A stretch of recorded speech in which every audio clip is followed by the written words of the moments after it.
Welcome to Murder Most Foul, a podcast devoted to exploring famous murder cases of our time. Some solved, some unsolved, but all fascinating and guaranteed to raise the hairs on the back of your neck. I'm your host, Jim Solanowski. Today's episode: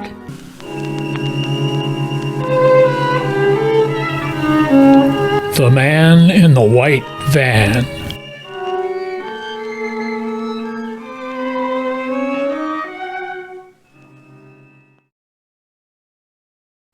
So welcome, ladies and gentlemen, to another episode of Murder Most Foul. My guest today is Warren Skeels, who is the director, co-writer, man of many hats, of a film that is going to open, I love this, on Friday the 13th. December 13th in theaters near you. I hope near me. I haven't started checking in advance at my theaters. And the movie is called The Man in the White Van. So welcome, Warren. Oh, thank you so much, Jim. Love to be here. And, I'm a huge fan of true crime and suspense and thrillers. So, opening, when we found out that we're going to be opening on Friday the 13th, December 13th, that was certainly exciting for me, and I think the marketing team behind the film, and really a tribute to to the genre, which is pretty fun. And again, my milieu is true crime, and this is true crime. So, what I've talked to when people are doing movies or television, they like different terms based on, inspired by, ripped from the headlines. What do your marketing people, what's the first thing they say under the title?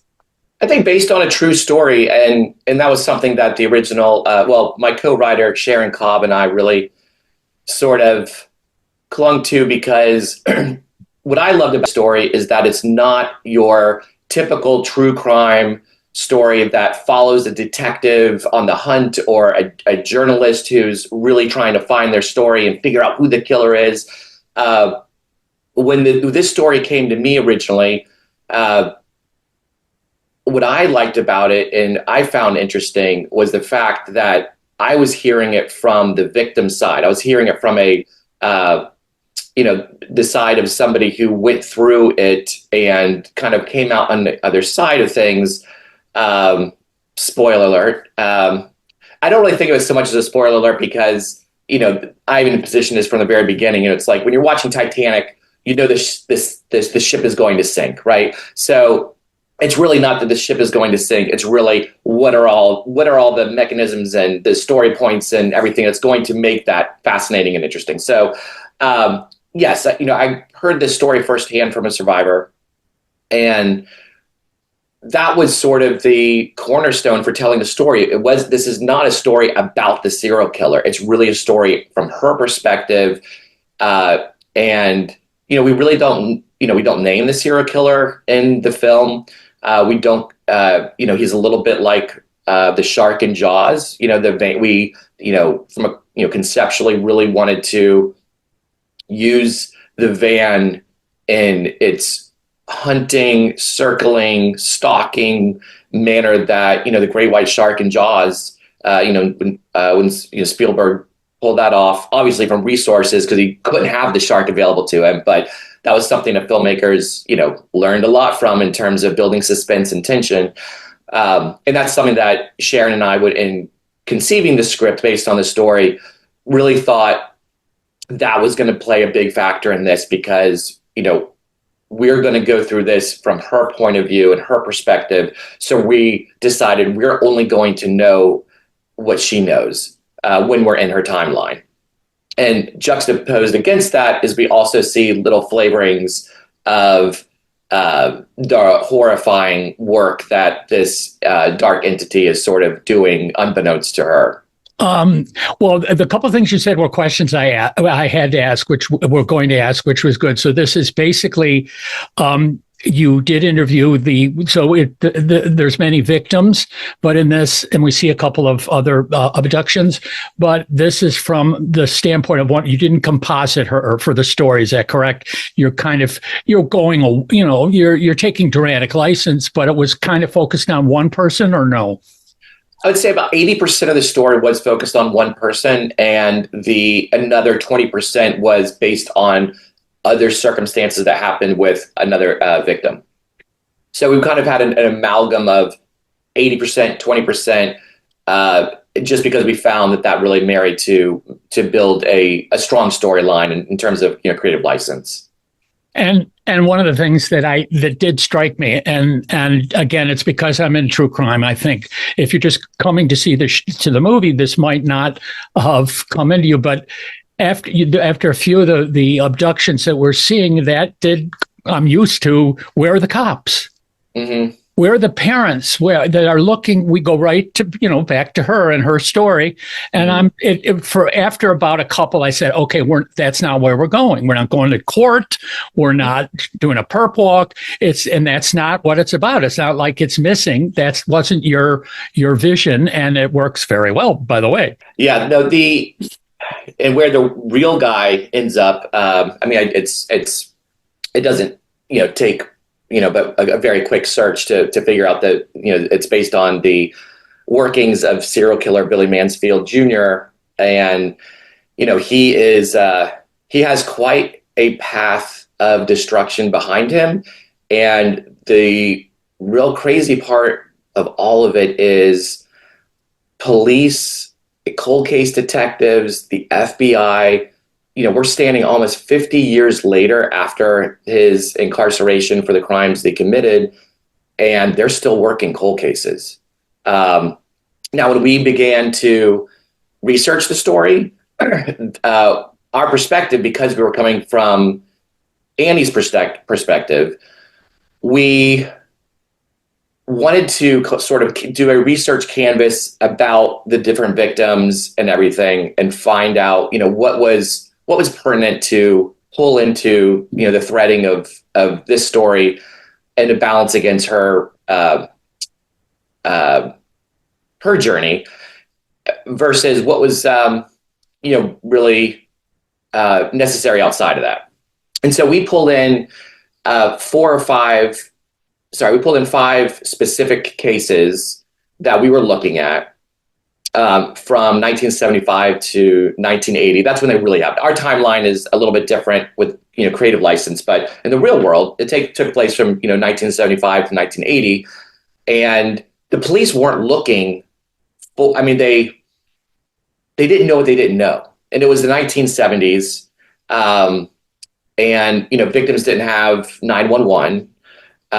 Missing persons on milk cartons, that wasn't until the 80s. We didn't have cell phones. It was a very different time. And in rural Brooksville, Florida, where this story takes place, Annie, and what I enjoyed about the woman who unpacked the story for me is that she really got into the family dynamics in her household. And she was sort of the tomboy.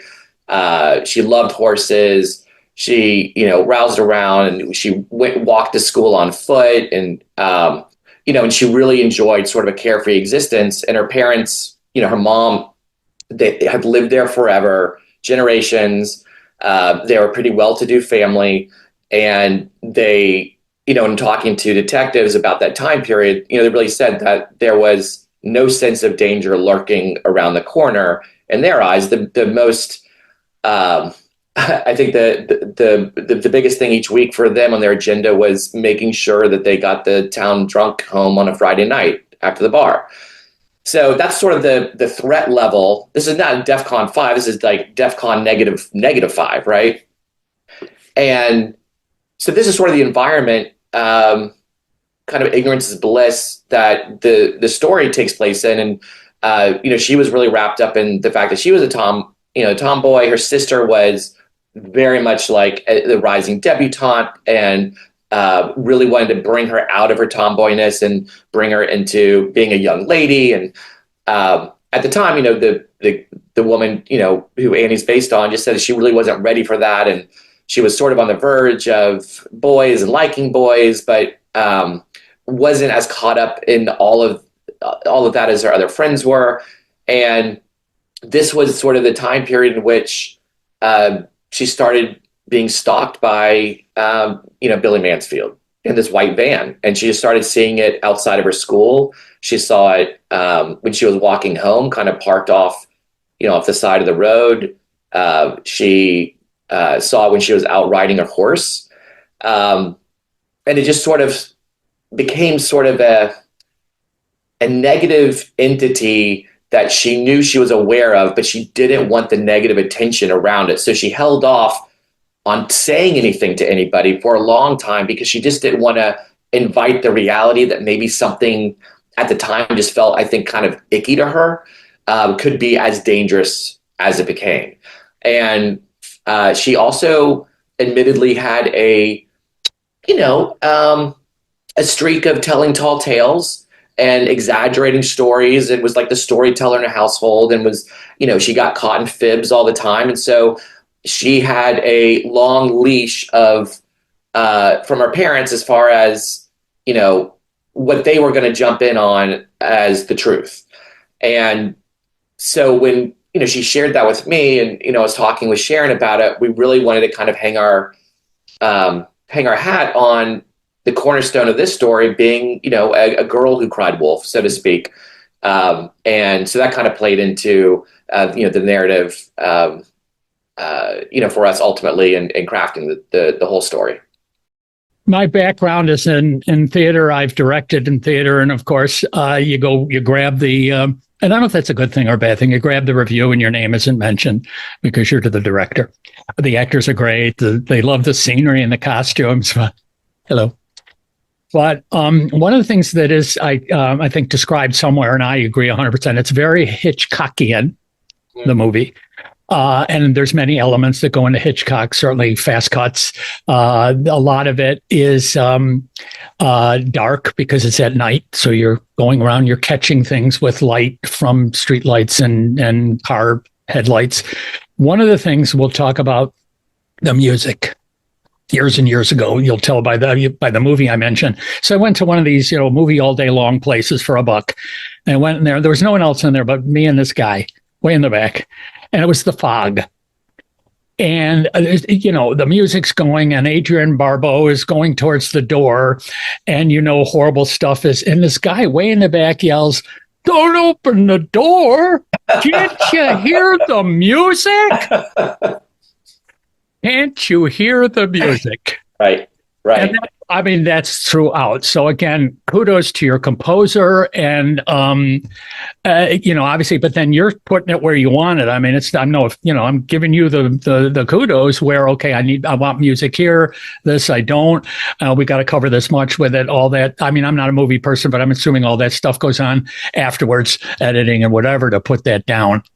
Well, you just said you came from you're a theater director, and we're sort of two peas in a pod. That I come from a performing arts background. I went to a performing arts high school. I got a Bachelor of Fine Arts in acting, so I'm technically a classically trained actor. But I've really taken everything I've learned from that and pulled that into everything I'm doing, whether it's directing, screenwriting, producing, even. There's different ways to touch a story. If you're not directing it. And I think, music composition is just how the sound plays out in a film, the sound design, the music composition, the sound effects, even the Foley and the artistry that goes into that, it can make such a profound impact on a film. And I love post sound. That's one of my favorite aspects as a director, is really getting into the nitty gritty on that. And, we sort of get through production, we get through the editorial, and then we get the sound, and it's like Christmas morning, like, let's go and open these presents, right? But I had a, it's funny, I had a teacher a long time ago, directing teacher Lee Beeger, at the high school level, who really kind of foundationally, hooked me into everything. And, one of the things that she always said that really resonated with me was when someone's watching your show, and I've kind of taken this over to, to a movie as well, but if they're watching a play and they're watching your show, if you've done your job as a director, they should be able to turn off all the sound, the dialogue, and everything, and have a full experience, emotionally know what's going on from the acting, from the images that you're creating on the stage, through the, the wardrobe, the costume, the way everything plays out. And I've kind of taken that to heart. But sort of the opposite, which is it's got to work without any of that, right? If it doesn't work without any of that, then you're trying to rely on the music to do heavy lifting, and you're trying to kind of cover over things. So first off, it's got to work without the sound. But then when you actually have someone as talented as Scott Borland as your composer to come in and really build these different themes in the film. I love the white van hunting theme. And I love there's like a disbelief, isolation theme in there. And then there's even this thread of a romantic theme with between Annie and her kind of school crush, Mark. And then ultimately, I really saw this as a sister story between Annie and Margaret, and their kind of coming of age of it all. And the one of my favorite scenes in the film, I got into it because it's a thriller, and I love suspense, and I love thriller, and I love the action of it all as it builds into the climax. But one of my favorite scenes in the movie is toward right there before we get into the climax, where Annie and Margaret have their sister moment together. And I just Scott is such a talented composer. He has such range, and he's able to hit those, scary, frightening, ominous marks so well, but then he's able to texture in these beautiful, love and sister themes as well. And so, he's so easy to work with, and he also is a trained instrumentalist. So he's got, like a lot of tools in a toolkit, so to speak, to draw from to really find, what works for each film. He actually composed the music for a documentary that I directed a few years back called Thespians, about the world's largest theater competition in the world. And if you listen to that music and you listen to the music of this film, they're so widely different, but there's a heart and a soul to each of the compositions that he really brings to the table, and always seems to find the emotional undercurrent that's really necessary to sort of, elevating the scene as opposed to covering up for deficiencies.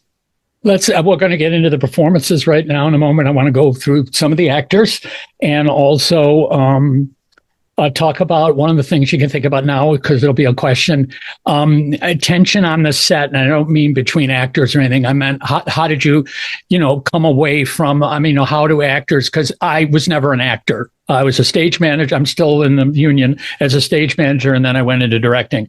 So I've got a BA in theater, but, I couldn't stand the competition, so I never really acted. But what's your favorite show that you've directed? Is Picasso at the Lapin and Agile, which is a Steve Martin play. Oh my gosh! I mean, that was let's not even go. It was just it's one of these things. And someone once told me 99. You might feel this too. 99% of success is casting. Oh yeah, sure. And I didn't. And that day, I had a couple of people. It's a community theater, so I'm. Okay, you're not doing Christmas Carol this year. Can you come and play with me? But the cast, I knew all their work, but would they do this? And oh my God, the two lovers, if you will. Okay, this is technical. How long did you actually shoot? Did you have stopping? In other words, did you have a kind of a block that you got almost everything except for retakes? How long was that? Yeah, so it was interesting because we were filming coming out of COVID. So we had all of the COVID protocols on our plate. And it wasn't, when you're sort of, and this was my directorial debut. So it was sort of like walking into a kitchen on fire, for your first experience cooking. Right. so we had all of that to deal with.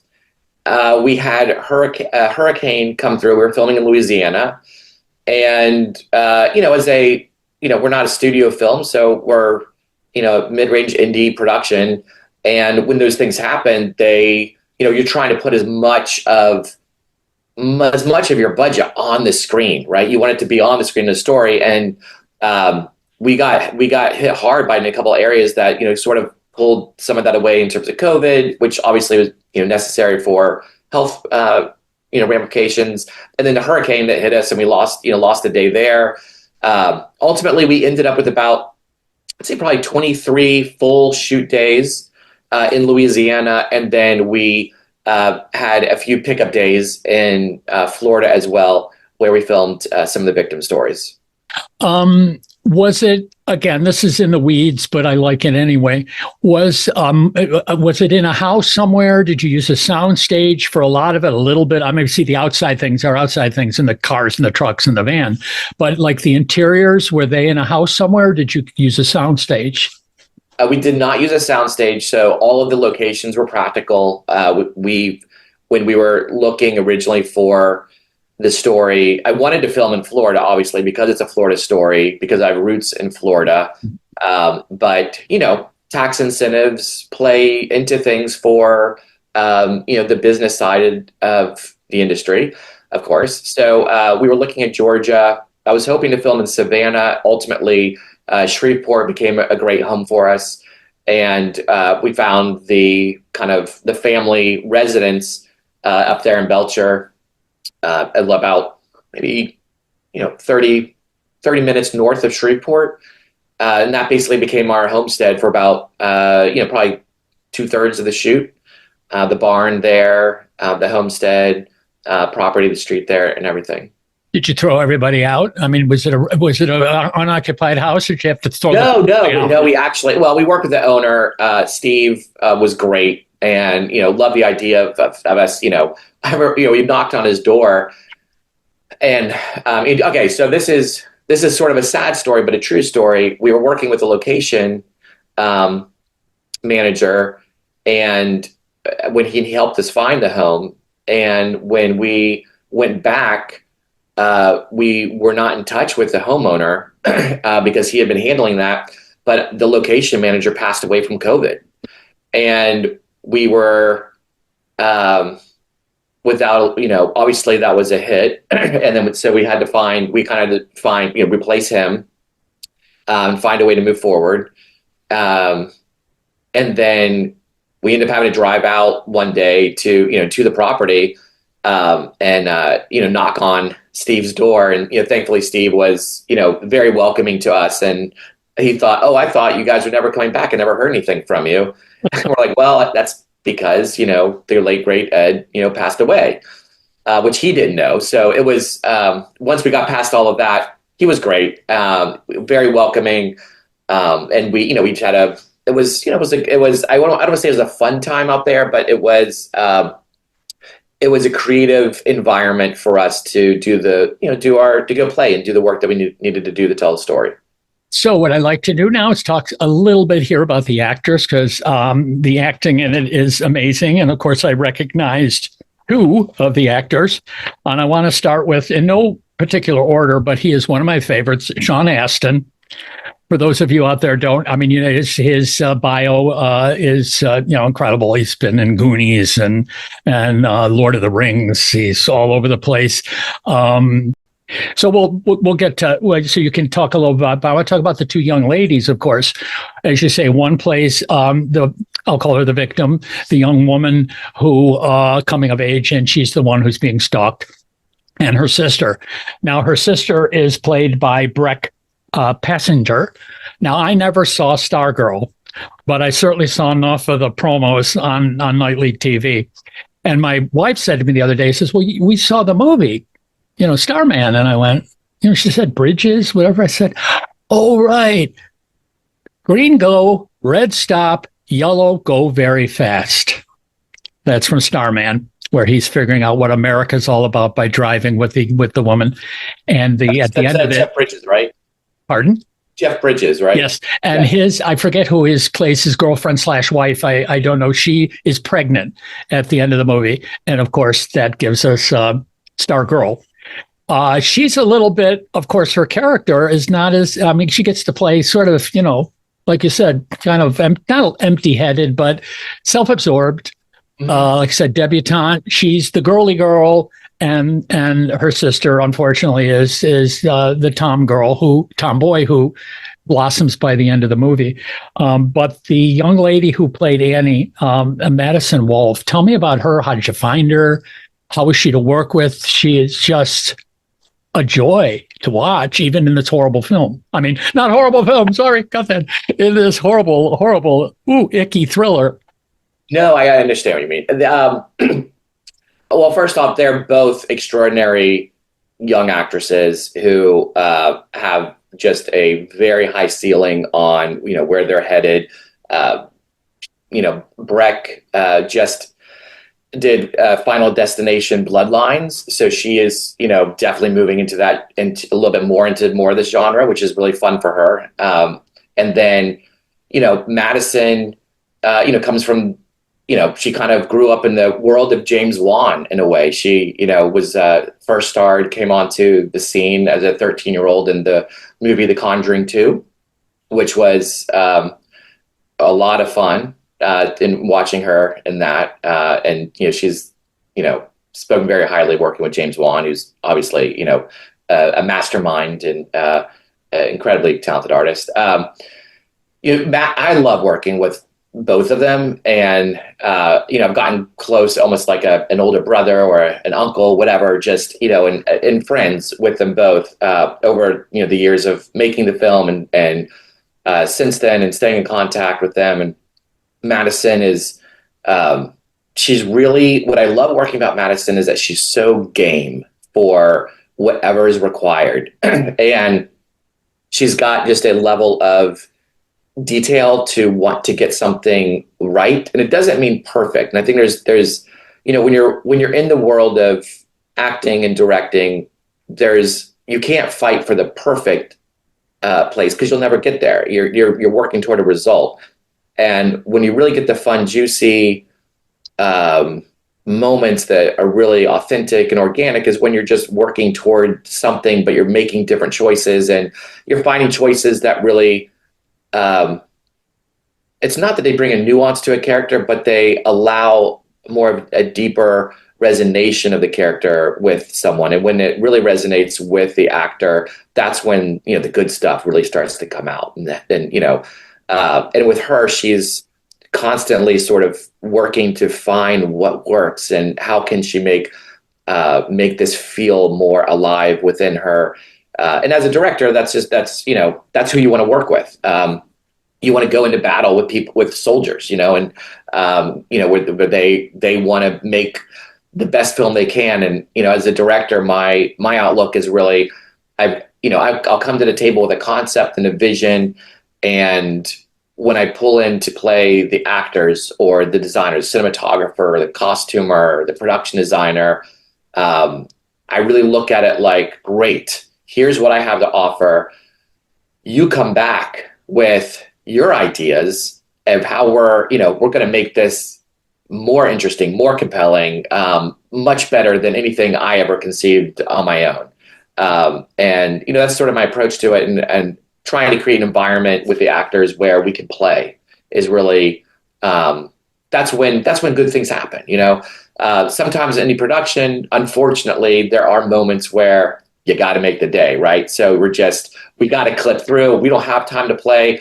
And I knew that going in, that we would have a lot of days like that. So I really fought to have about a week of time with all of the talent during prep, where we could just go through all of these scenes. We could go through or at least a bunch of the key moments and just talk through, what the intention of the scene was, what, where they're coming from as actors, if there was any challenges that they were facing in terms of, taking on the role. And then just kind of working through like, all right, well, let's work through that. Let's figure out how we can, get to some good stuff here. Now, and one of the things, again, when you're working with, again, we'll go back and forth because of your familiarity with theater is that you have a rehearsal period, and sometimes you can come extra days and do all this kind of stuff. There's usually in most cases, no cost. Well, come to my basement. We'll do some rehearsing. So even if you're restricted to your space, but you're working with people for the first time. Again, I'm not blowing smoke, but you have to pretty quickly, even though you had this prep time and you met the actors, auditioned the actors, you have to figure, okay, I know what I want. I think I can get her or him to do that. How do I communicate? Or when is it's not going to happen? In other words, I've got to cut, but I'm not going to make it any better. I'm sure you had those moments. Yes. I think every project, whether it's a short film, whether it's, an interview, you're probably thinking right now, gosh, I wish Warren would just say this, or if it's, a scripted piece, there's always those moments where you, as a director, you think you're trying to work towards something. And I think if I ever feel like I'm trying to work towards something that I'm not getting, and I feel like it's starting to get a little long, it's either in terms of time, you can start feeling pressure from, it's usually the producers through the AD. The AD is always trying to protect you and give you that creative space, but they're getting texts and prodding for the producers like, hey, we need to move on. Let's move on. We need to move on now, right? And I think that's just, when I start feeling like that, that's when I usually have to just tap myself on the shoulder and say, let's just try something completely different, and just get something, and just kind of go back to like, or it's either trying something completely different or it's just quickly moving on, because sometimes when you have a preconceived notion about how something is supposed to go, it can completely ruin the experience for everybody, because then once again you're working toward a result as opposed to working to find the moment. And I think that that's sort of like, as a director, you got to find out when you have to tap yourself out, because that can happen sometimes. Another thing that can happen when you're working fast, and this is what I loved about having Sean on set. We're talking about Sean Astin, of course, the late, not late, the Liz, no. I was trying to use the word great. No, wait a minute. No, stop. No, he's not. No, he's very much alive. What's wonderful about having Sean on set for me was that he has a lot of varied experiences, obviously, a lifetime of acting. He's an accomplished director, and, I could kind of lean on him in a couple areas at times, and I did. And he was very helpful. It was a great mentor to kind of have around on the first project. And, he came on board as an executive producer, he and Allie, during pre-production, because they really saw the vision behind it, and they really thought it was a story that they wanted to make sure got out there and got made. And, they both have daughters. I have a daughter. So it was something we could all sort of relate to. And, so to have him on set and have his presence there, I think in a big way was, at times, because you're trying to move quickly, because it's an indie production, actually gives you a sense of calm and, and sort of the credibility that we're going to work through this, we're going to find it, we're going to get there, and, it's all going to work out. Horrible things happening everywhere. You have to be on guard constantly. We're sort of barraged by this on a daily basis. So as contemporary parents, we're super tuned into it. And that was one of the things that, with Allie and Sean, kind of dialing them into, the world of 1975, rural Brooksville, Florida, just the mindset that there was none of that. There was none of that clutter, that those thoughts never permeated into their mindset. The idea of anybody killing anybody was something that happened in big cities. That was like New York or Chicago, maybe in a blue moon in Tampa, right? It wasn't happening in rural Brooksville, Florida, where they knew everybody. And not only did they know everybody, but they were well-to-do members of society there, so they were not going to be targeted, and I remember having a few conversations with Allie and Sean specifically around that because, obviously as contemporary parents, including myself, like it's hard to like really set yourself into that world. So that was one thing that we talked a lot about in prep, and just kind of dialing them in.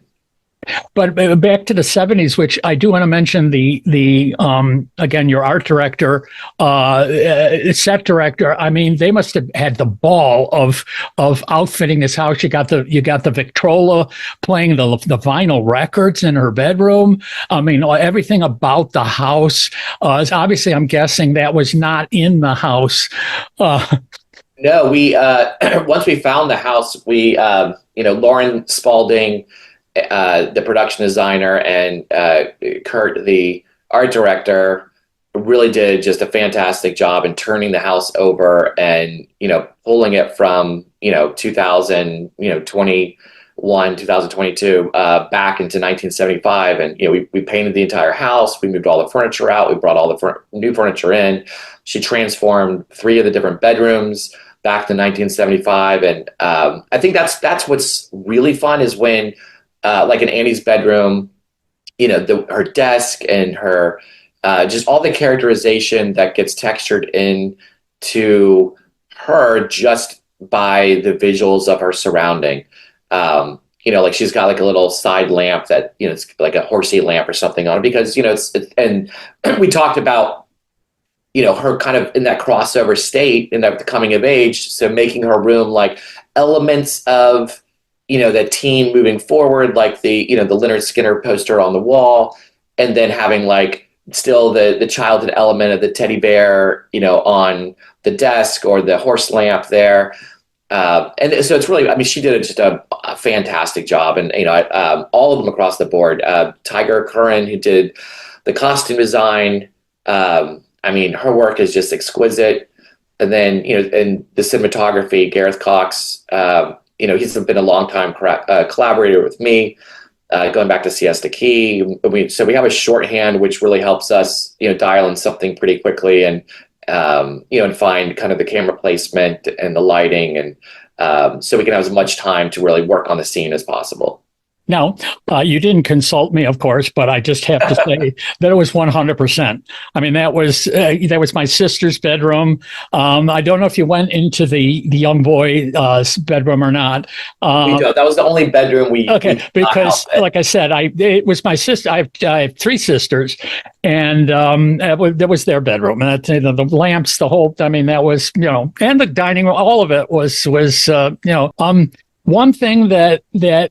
To me, and again, when I viewed the screening version, I was looking to make notes and stuff like that. So I didn't get the full. I really do. I want to see it in the theater. Are you kidding me? But so I'm watching and making notes. And at one point, this is just in my brain. The guy in the white van. I mean, the creepy guy, the phone installer or whatever he was. Oh yeah, that was sort of a red herring. Right. Right. But I'm like, this guy drives up to the house. It's broad daylight. She falls down. He gets up with it. But I mean, where did you get this guy? It was like, I'm looking for the hump. I'm looking for the hump. And he walks down. He offers his hand. And I'm going, it's the guy. It's the killer. And I went, no, it's not. Yeah, John. So that actor's name is John Daniel. He is local to Shreveport. Very talented in the theater scene there. And, we had a handful of roles that we knew were going to cast in Louisiana locally. And that was one of them. And, I had like 3 or 4 different, options. But, as soon as John Daniel popped up, I was like, oh my God, that guy's perfect. He's perfect. He scares me. He's perfect. And then when I met him in person, I was like, oh, he is the sweetest, kindest man. Has just such a joy and life in him to want to help others. And he was so, just a joy to have on set for, the 2 or 3 days that he was there. He's always pinging me on Facebook now about, when's the movie coming out? I can't wait to see it. So All right, we could go on forever, but I hope we've piqued the audience's interest in it. So we'll wrap up with information, stuff we want. People want to contact you, want to give you a job, but I also want to leave whatever time you want now for stories. Do you have like one or two interesting stories? Somebody falling down and breaking a leg, and you had to wait. Anything, or happy times. It was somebody's birthday on this. Anything. Rack your brain and come up with maybe one story or two. yeah, sure. The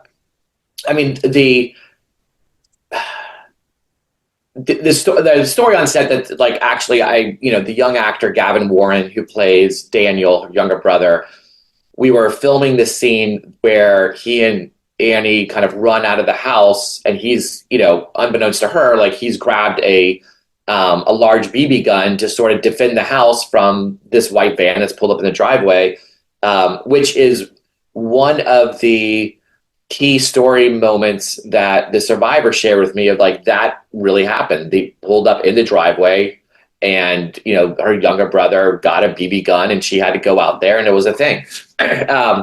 So we're filming it, and he's got to cock the gun, right? He's got to cock the BB gun and then lift it up. And we were filming it at kind of near, it was like sunset, right? So when you're filming in a certain direction and you happen to be filming it, at that time, and you're shooting practical, you're out there at the location, you only have so much time to film. And, we had about a 10-minute window to film those shots. And when he came running out and he cocked the gun on the first, after we did our blocking stage, he came out, the first take, cocked the gun, but when he cocked it, he slammed it into his forehead. He cocked it and it bounced into his forehead.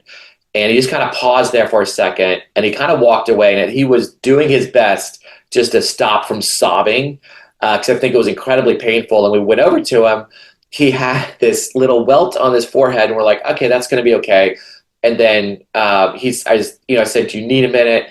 I'm saying, do you need a minute? Like, let's, can we get medic over here? Let's health comes first. So there's that health comes first. And then the other side of me is, we got to get the shot in, right? Like, we got 10 minutes now 7.5 minutes.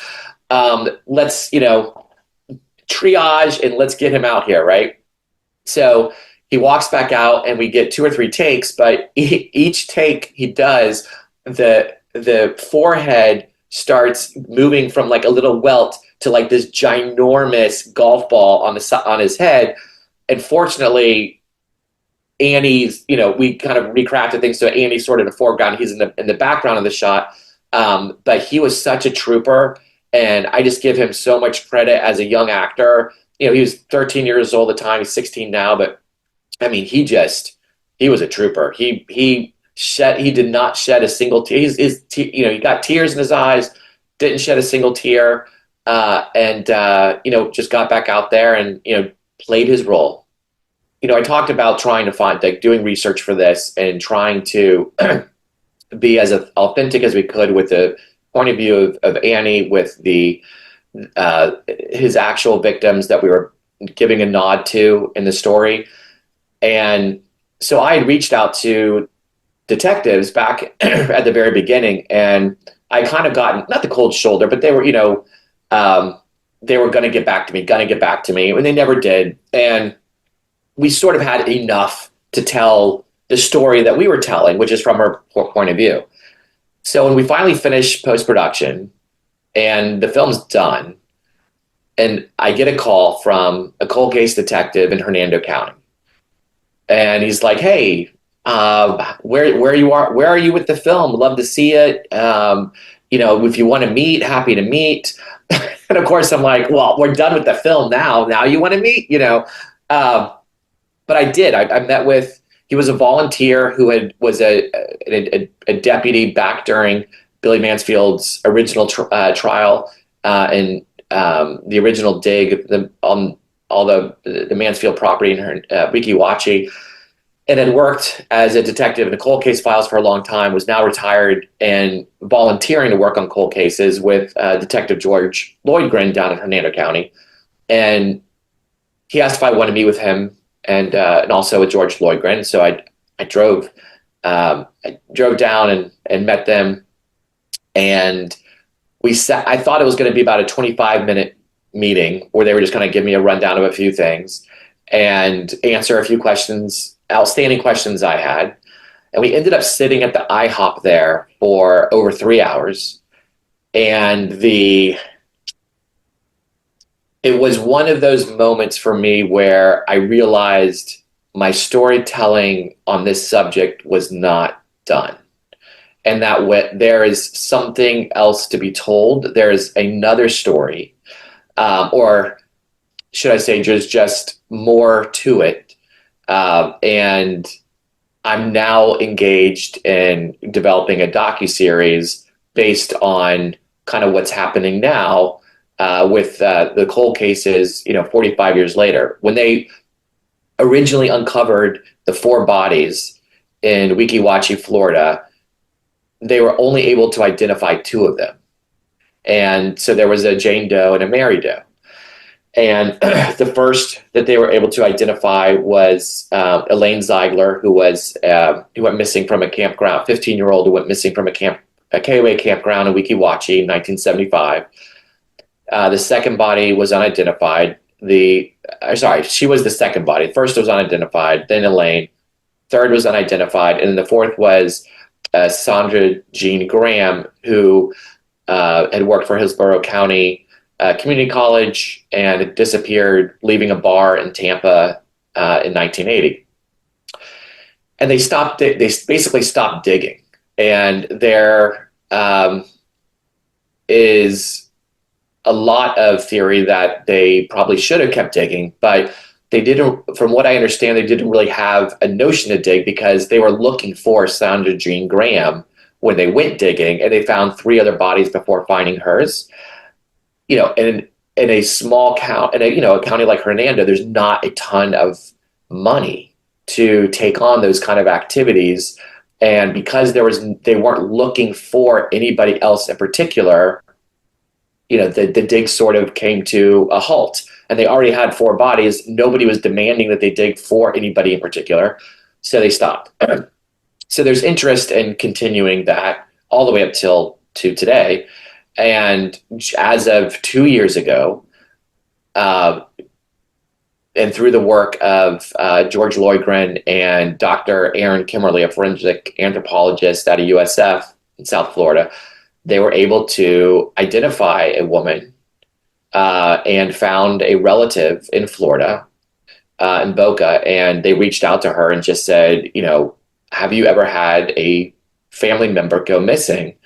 And she said, yeah. She said, my 16-year-old sister went missing from Tampa back in summer of 1980.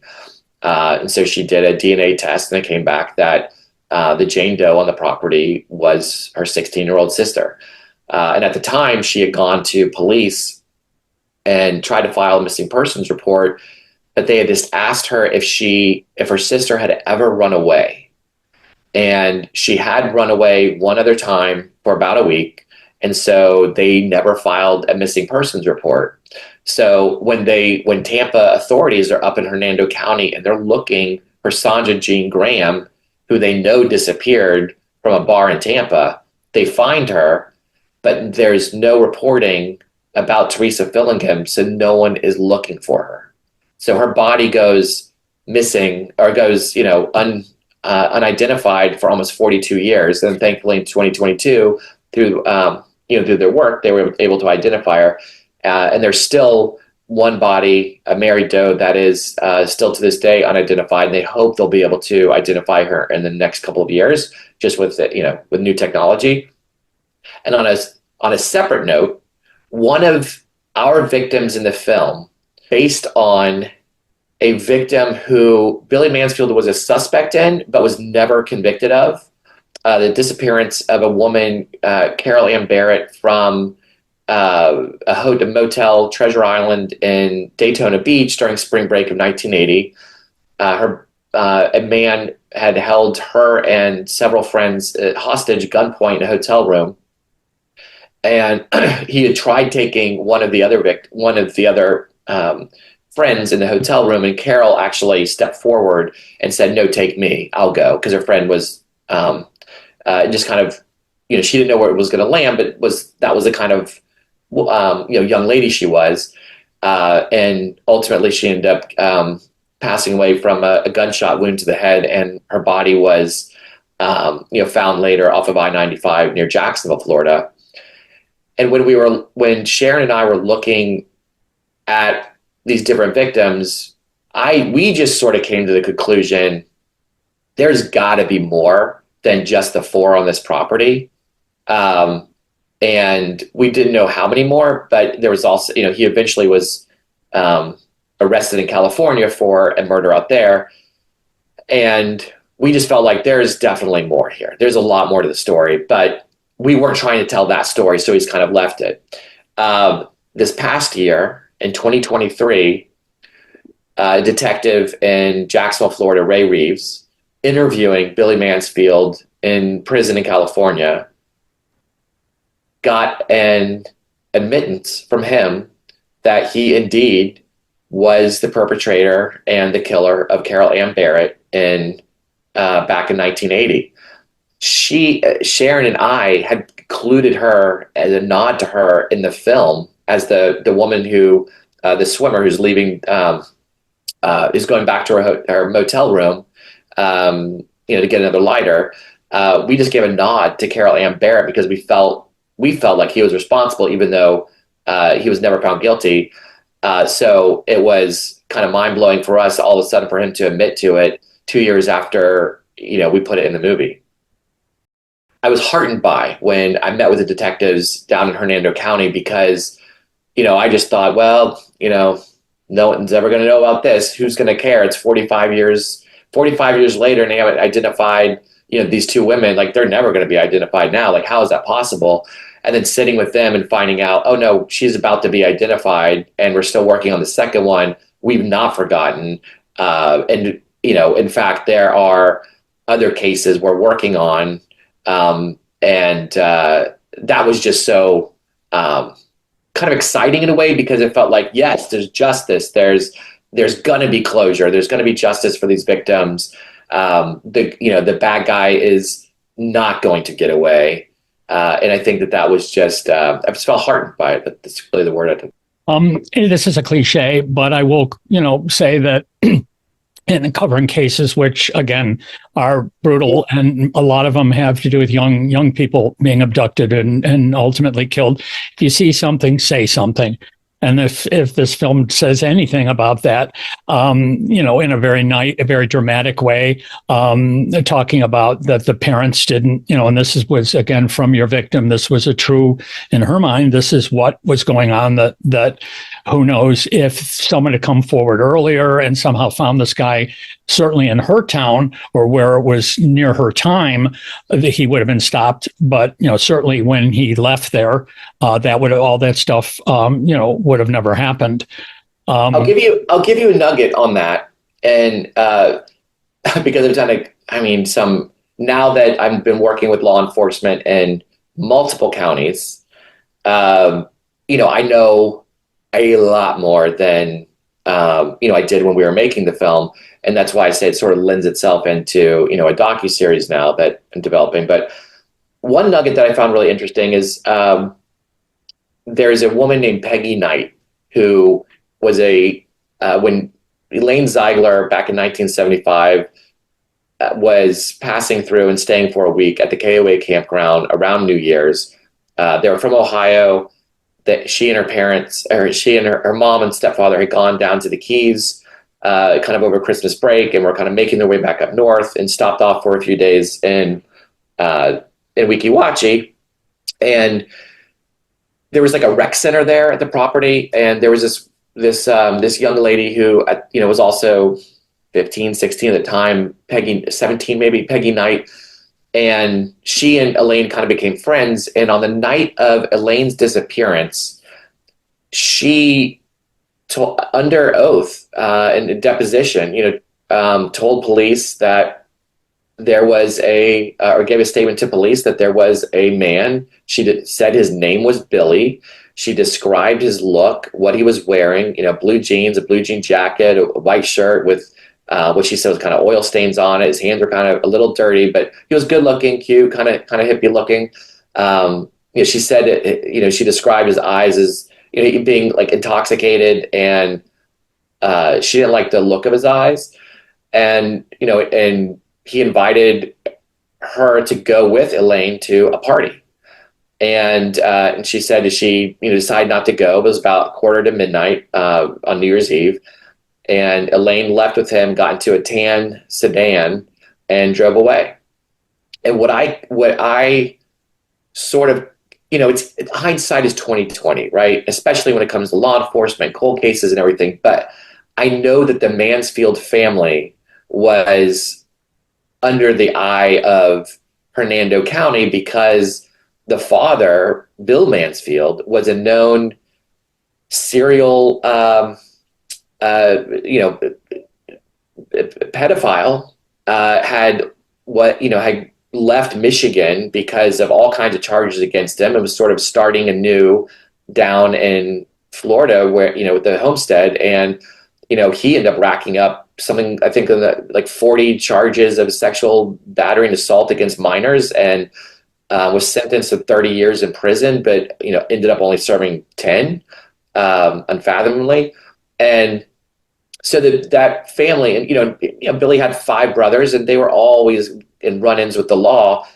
So when this incident happens, and you've got an underage victim who or witness who tells police exactly sort of what happened that evening, I just wonder how in the world were authorities not able to put 2 and 2 together and go to the Mansfield property and talk to Billy and look at the vehicles and find what matches, and and really press him for the disappearance and see if the story matched. Apparently they didn't, and the authorities sort of treated her as a missing person and a runaway, or something bad happened to her. They kind of did a big search in the woods around the KOA campground and put a lot of energy and effort into sort of tracking down her body, as opposed to finding maybe the perpetrator who was kind of right in front of them. Hey, the time, the name of the movie, all that stuff. Anything, it's all on you, Warren. Yeah, so it's The Man in the White Van is a suspense thriller that's opening Friday, December 13th, nationwide. And, I really welcome anybody to come out who enjoys true crime or thrillers. It's a fun ride. And when I forget, actually, I got contacted by publicist Samantha. But how can people? Do you just have your own? Do you have a web page? Do you have a Facebook, or do you have? If I go online and look for Warren Skeels contact info, that's usually how I find people. Sure. So for the movie, if you just go at White Van Movie, that is us both on Instagram and Facebook. You can find all kinds of behind the scenes. Clips from the film, all fun tidbits there. And then I should also mention Legion M, who is a really innovative company behind the film. It's the first fan-owned studio who is produced the film. You can find them at legionm.com. And then my website is just Skeels Films, SKEELSFILMS.com, and I'm just at Warren Skeels on Instagram. So, first of all, I want to thank you for coming on, and this has been great. And I wish you great luck with the movie. I'll be back in touch with you after I see the movie in the theater. One of the problems was I watched the film again on a little computer with the lights on.